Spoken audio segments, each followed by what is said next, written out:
Hello, in this video I want to show you how to connect wireless headphones using Bluetooth connection to PocketBook InkPad 3 Pro.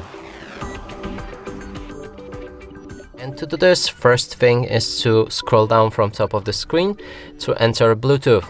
If you don't see it here, then click on the apps and go for settings. Inside, let's try it again. Inside you should see the Bluetooth, so simply click on it. Make sure that it's on, and we can move on to the headphones. Click on this specific headphones because other headphones have a different pairing method, but I'm gonna hold the power key and enter pairing mode.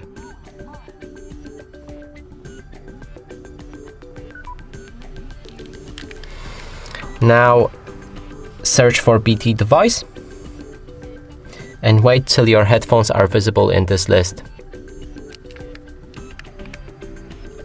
Here's mine. Click on them and they should connect with your tablet and should be able to use them you should be able to use them as a main audio source. You can also unpair them by holding on to the headphones icon and selecting unpair. And that's it for this video. Hope you like it. Please consider subscribing to our channel, leave a like and a comment below.